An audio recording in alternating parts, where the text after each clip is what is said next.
Hello guys, welcome to Abhishek consultancy. और मैं आ गया हूँ एक नई वीडियो लेकर के। आज की वीडियो में हम बात करेंगे उत्तर प्रदेश पुलिस में जो वैकेंसी आई है उसकी। तो अभी जो हम बात कर रहे हैं वैकेंसी की, वो है आपका हेड ऑपरेटर की। ये जो है रेडियो कैडर में है, ठीक है।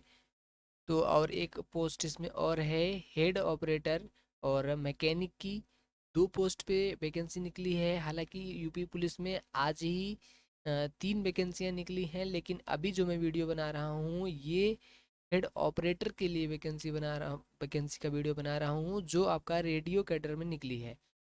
अब चलिए देखते हैं इसके बारे में, इसके ऑफिशियल नोटिफिकेशन में क्या क्या दिया हुआ है। वीडियो को ज़्यादा लंबी नहीं करेंगे, टोटल जानकारी को कवर करेंगे जो इम्पोर्टेंट होती हैं कि आपके इस वैकेंसी में काम आएंगी। तो सबसे पहले अब चलिए देखते हैं कि ये जो वैकेंसी आई है इसमें कुल कितने पद हैं। तो कैटेगरी वाइज पद आपके स्क्रीन पे देखने को मिल रहा होगा, आप देख पा रहे होंगे। टोटल 936 पोस्ट हैं आपके सीधी भर्ती के लिए, और जो आरक्षण के लिए हैं, आरक्षण के लिए 186 पोस्ट, मतलब कि टोटल अलग अलग इसका टोटल नहीं दिया है। कितने पोस्ट हैं आप देख पा रहे हैं, तीन है, तीन जगह पे। और इसमें इंपॉर्टेंट चीज़ें क्या है, मैंने सब पहले ही इस पीडीएफ को पढ़ लिया है और हाईलाइट करके रखा है। जो चीज़ इंपॉर्टेंट है आपको जानना बहुत ज़रूरी है। तो आप इस फॉर्म को ऑनलाइन आवेदन कब से कब तक कर सकते हैं, तो देखिए 20 जनवरी से आप इस फॉर्म को ऑनलाइन आवेदन कर पाएंगे और 28 फरवरी तक इसे आप अप्लाई कर सकेंगे। साथ ही इसको अप्लाई करने के लिए आपके 400 रुपये की फ़ीस लगेगी। आप देख पा रहे होंगे कि 400 रुपये का फीस मांगा गया है। और इसकी अर्हताओं की बारे में बात करते हैं, तो राष्ट्रीयता ये सब तो नॉर्मल चीज़ें हैं, आप भारत के नागरिक हैं ही। अगर स्पेशल आपको कुछ है तो आप इस पीडीएफ को ध्यान से पढ़ लीजिएगा, नोटिफिकेशन को डाउनलोड कर लीजिएगा।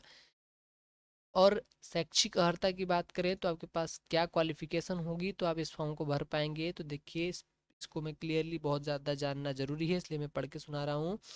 भारत में विधि द्वारा स्थापित बोर्ड से electronics, telecommunication, electrical, computer science या फिर इंफॉर्मेशन टेक्नोलॉजी या फिर इंस्ट्रूमेंटेशन टेक्नोलॉजी या फिर मैकेनिकल इंजीनियरिंग में 3 वर्षीय डिप्लोमा कोर्स आपने किया हो, या तो फिर सरकार द्वारा उसके समकक्ष मान्यता प्राप्त कोई परीक्षा उत्तीर्ण की हो, ठीक है। तो जो है आप इसके लिए एलिजिबल हो जाते हैं। और आगे देखते हैं कि इसमें क्या लिखा हुआ है। इसमें एक टिप्पणी लिखी हुई है जिसको भी मैंने हाईलाइट कर रखा है। इसमें ये लिखा हुआ है कि जो भी आपका मतलब कि कोर्स होगा, जो भी आपकी क्वालिफिकेशन होगी, वो 28/2/2022 के पहले पूरी हो जानी चाहिए, उसके बाद का नहीं होना चाहिए। यानी कि अपियरिंग वाले स्टूडेंट इसमें शामिल नहीं हो सकते हैं। जो मतलब टोटली पास आउट हो चुके हैं, केवल उन्हीं लोगों को लिया जाएगा, ठीक है। और इसमें चलिए देखते हैं नीचे क्या है। अधिमानी हर्ताएं क्या होती हैं, ये देखिए कि मतलब कि कोई वरीयता मिलती है, जैसे कि आपके पास एक्सपीरियंस वगैरह कुछ रहता है, या फिर आप खिलाड़ी वगैरह रहते हैं, तो उन सब के लिए अधिमानी हर्ता होती है, ठीक है। तो अधिमानी हर्ता इसमें नहीं दिया जाएगा, लेकिन लिखा गया है दो या दो से अधिक अभ्यर्थियों के बराबर अंक प्राप्त होते हैं तो ऐसे दशा में प्रस्तर 4.4 के अधीन वरीयता प्रदान की जाएगी। तो ये 4.4 आपको प्रस्तर पढ़ना होगा। अगर आप अधिमानी अर्हता में आते हैं तो आप इसको ढूंढ करके पढ़ सकते हैं, ठीक है। अगर कोई दिक्कत होती है, नहीं समझ में आता है, तो आप कमेंट कर सकते हैं, हम ज़रूर आपके रिप्लाई देने की पूरी कोशिश करेंगे। अब एज की यही बात करें तो आपका एज मिनिमम जो होना चाहिए 20 साल का होना चाहिए, और मैक्सिमम आपका 28 साल का एज होना चाहिए। डेट ऑफ बर्थ दे दिया गया है इसमें कि 1/7/1994 से पूर्व का आपका डेट ऑफ बर्थ नहीं होना चाहिए, और लास्ट आपका दिया गया है कि 1/7/2002 के बाद का भी नहीं होना चाहिए। जिनको छूट मिलती है वो अलग से अपना देख लेंगे, ठीक है। और चलिए देखते हैं इसमें इम्पोर्टेंट क्या है। शारीरिक स्वास्थ्यता क्या है कि इसमें देखिए, शारीरिक स्वास्थ्यता में ये बताया गया है कि आपकी जब चिकित्सा बोर्ड में परीक्षण कराया जाएगा तो आप सफल हो जाएं, ये आपसे ये अपेक्षा करते हैं, ठीक है। और अगर इसकी परीक्षा की बात करें तो ये ऑनलाइन परीक्षा होगी, लिखित परीक्षा होगी, 400 अंकों की परीक्षा होगी। विषय क्या होगा आप देख पा रहे होंगे, सामान्य हिंदी, सामान्य विज्ञान, सामान्य ज्ञान, संख्यात्मक एवं मानसिक योग्यता, मानसिक अभिरुचि परीक्षण, बुद्धि लब्धि परीक्षा एवं तार्किक परीक्षा। सभी सब जो चार पार्ट में डिवाइड किए गए हैं, सभी के 100-100 प्रश्न, 100-100 अंक होंगे। ऑनलाइन परीक्षा जो है तो आपकी होगी वो 2.5 घंटे की होगी, 150 मिनट की पूरी परीक्षा होगी। ठीक है। अगर जो है कि परीक्षा अलग अलग पालियों में, कई पालियों में होती है तो आपको इसमें नॉर्मलाइजेशन किया जाएगा, ये इन्होंने बता दिया है। और एक बड़ी बात है, सबसे बड़ी बात है, इसे ध्यान देना, इसे पढ़ना। देखिए ऑनलाइन परीक्षा में जो आपके 4 विषय अभी मैंने आपको ऊपर दिखाया है, मैं फिर से दिखा देता हूँ। इन 4 विषयों में क्या है कि सभी विषय में आपको 50% अंक पाना होगा, तभी आप पास माने जाएंगे, नहीं तो नहीं माने जाएंगे। यानी कि जैसे आप हिंदी में 80 पा गए, इसमें 90 पा गए, इसमें भी 90 पा गए, लेकिन इसमें आप केवल और केवल 40 मार्क्स पाए, तो आप पास नहीं माने जाएंगे, क्योंकि इसका कहना है कि सभी सब्जेक्ट्स में आपके मिनिमम 50% होने चाहिए। तो आप टोटल में टोटल पा जाइए, लेकिन एक में भी अगर आपका 50% से कम, यानी कि 100 मार्क्स का है तो 50 नंबर से कम मार्क्स आते हैं, तो आप पूरी वैकेंसी के लिए फेल माने जाएंगे, आपको सेलेक्ट नहीं किया जाएगा। ये स्पष्ट लिखा हुआ है, देख लीजिए आप लोग। ठीक है।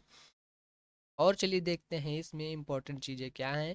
नॉर्मलाइजेशन होगा, मैंने बता दिया, अगर अधिक वॉल्यूम होती है परीक्षा तो पालियों में होनी ही होनी है। ठीक है। और अगर शारीरिक दक्षता की बात करें कि क्या क्या है, तो आपका देखिए सामान्य वर्ग के लिए और पिछड़े वर्ग के लिए, ठीक है, 168 सेंटीमीटर मांगा गया है ऊंचाई आपकी होनी चाहिए पुरुष अभ्यर्थियों के लिए। ठीक है। और जो है अनुसूचित जनजाति के लिए 160 ही होना चाहिए। और अगर सीने की बात करें तो सीना आपका कम से कम 79 सेंटीमीटर होना चाहिए, और 5 सेंटीमीटर कम से कम आपको फुलाना ही पड़ेगा। ठीक है। अगर आप अनुसूचित जनजाति से आते हैं तो आपको 77 होना चाहिए, और आपको भी 5 सेंटीमीटर फुलाना पड़ेगा। महिला अभ्यर्थियों की बात करें तो महिला अभ्यर्थियों की ऊंचाई जो आपकी लगेगी वो 152 सेंटीमीटर होनी चाहिए, उससे कम नहीं होनी चाहिए। महिला अभ्यर्थियों में वजन मांगा गया है जो आपका मिनिमम 40 किलोग्राम होना चाहिए, उससे कम की आप अगर वजन है तो आपको डिस्क्वालीफाई कर दिया जाएगा। शारीरिक दक्षता की बात करें तो शारीरिक दक्षता परीक्षा में क्या होगा, आपका जो दौड़ कराई जाएगी वो 4.8 किलोमीटर की, मतलब 4 किलोमीटर और 800 मीटर की दौड़ आपकी होगी पूरी पुरुष अभ्यर्थियों के लिए, जो 28 मिनट में पूरा करना होगा। साथ ही महिला अभ्यर्थियों के लिए जो दौड़ होगी वो 2.4 किमी की होगी, यानी 2 किलोमीटर और 400 मीटर की दौड़ होगी, जो आपको 16 मिनट में पूरा करना होगा। ठीक है। इसके साथ ही इसमें बताया गया है कि जो भी मतलब कि एडमिट कार्ड वगैरह होंगे वो इस वेबसाइट पे, यूपी पुलिस के ऑफिशियल वेबसाइट जो है इस पे मिलेंगे, और आप यहीं से डाउनलोड कर पाएंगे। चिकित्सा परीक्षा वगैरह है तो मेडिकल होता ही होता है बाद में। और एक चीज़ मैंने इसमें देखा है कि ये आर्थिक रूप से कमजोर ईडब्ल्यूएस का नया आया है, इसमें जो लोग भी अप्लाई कर रहे हैं तो इसमें देखिए कि 2 प्रमाण पत्र आपको लगाने पड़ेंगे। एक स्वयं का घोषणा पत्र लगाना पड़ेगा जो इसी वैकेंसी, इसी नोटिफिकेशन के नीचे प्रारूप 5 के रूप में दिया गया है, जो आपका स्व हस्ताक्षरित होगा, इसे आपको स्वयं से ही हस्ताक्षर करना होगा। दूसरा आपका आय एवं परिसंपत्ति प्रमाण पत्र लगाना होगा, जो प्रारूप 6 के नाम से आपको इसी के नीचे मिल जाएगा। और ये कहाँ से बनेगा, दूसरा नंबर वाला, ये जिलाधिकारी या फिर अतिरिक्त जिलाधिकारी या फिर सिटी मजिस्ट्रेट या परगना मजिस्ट्रेट या फिर तहसीलदार, कहीं से भी आप बनवा सकते हैं, आसानी से बन जाता है, बनवाने में कोई दिक्कत नहीं होती है। करीब 200, 250, 300 रुपये लगते हैं इसके। और चलिए देखते हैं इसमें कुछ अगर खास इंपॉर्टेंट है तो, नहीं तो वीडियो को यहीं तक रखते हैं। देखिए अधिमानी अहर्ता की मैं बात किया था जो ऊपर, वो कंपलसरी नहीं है, यदि कोई हो तो आपको देनी है। ठीक है। जिसका है वो अपना पहले इसको अच्छे से पढ़ लेगा, आवेदन की प्रक्रिया ऑनलाइन होगी, ये सब करते चले आ रहे हैं बच्चे, सबको पता है, इसमें कोई बताने की बहुत ज़रूरी बात नहीं है। विषय का अगर आप सब्जेक्ट का पाठ्यक्रम देखना चाहें, सिलेबस देखना चाहें, तो सिलेबस मतलब डिफाइन करके आपको चैप्टर दिया हुआ है कि क्या क्या आएगा, पढ़ सकते हैं, इसमें स्क्रीनशॉट भी ले सकते हैं, और खुद से भी ये पीडीएफ को डाउनलोड कर सकते हैं। ठीक है। तो ये मैंने चारों का दिखा दिया, काफ़ी लंबा सिलेबस है इसका, पर कोई नहीं। और ये जो प्रारूप के ऊपर मैं बात कर रहा था, वो प्रारूप देखिए इसी सिलेबस के नीचे से मिलना शुरू हो जाएगा। जो मैं जिस प्रारूप की बात कर रहा था, 4 नंबर और नहीं 5 नंबर और 6 नंबर। 5 नंबर देखिए, ये प्रारूप आर्थिक रूप से कमजोर वर्ग के लाभार्थी के लिए घोषणा पत्र जो स्वयं हस्ताक्षर करना है, और ये फॉर्मेट है जो आपको कार्यालय से बनवाना है। ठीक है, तो यही है इस वीडियो के नोटिफिकेशन में, सॉरी इस वैकेंसी के नोटिफिकेशन में, जिसको मैंने पूरा मोटी मोटा सब कुछ कवर किया है। अभी भी अगर आपके दिमाग में, आपके मन में कोई भी डाउट है, कोई भी क्वेश्चन है, तो आप कमेंट बॉक्स में ज़रूर पूछिए, हम ज़रूर से ज़रूर रिप्लाई देंगे।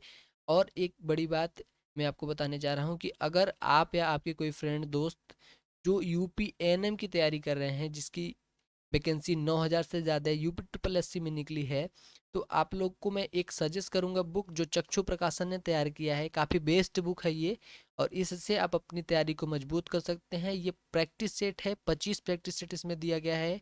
ठीक है, और इस प्रैक्टिस सेट को चक्षु प्रकाशन ने, ये जो 9,212 वैकेंसी निकली है यूपी ट्रिपल एससी एएनएम में, एनएम की, उसी को देखते हुए, उसी के सिलेबस के आधार पर डिजाइन किया गया है। कुछ इस तरह से बुक है, आप इसको परचेज कर सकते हैं। ऑनलाइन ऑफलाइन दोनों जगह मिलता है। ऑनलाइन कहाँ से मिलेगा? अमेजोन और फ्लिपकार्ट दोनों पे मिल रहा है। मैं लिंक भी डिस्क्रिप्शन में दे दूंगा, तो आप वहाँ से खरीद सकते हैं। कुछ इस तरह से आपको मिलेंगे क्वेश्चंस प्रैक्टिस सेट के रूप में, साथ में आपको उत्तरमाला मिलेगा और उसका डिफाइन किया हुआ आंसर मिलेगा। ठीक है, जो आपके तैयारी को काफ़ी अच्छा और मजबूत बना देगा। तो आज की वीडियो को हम यहीं तक रखते हैं, फिर मिलेंगे किसी नई वैकेंसी के साथ, किसी नई अपडेट के साथ। तब तक के लिए हमारे वीडियो को लाइक कर दीजिए, चैनल को सब्सक्राइब कर दीजिए, दूसरों के पास शेयर भी कर दीजिए। धन्यवाद।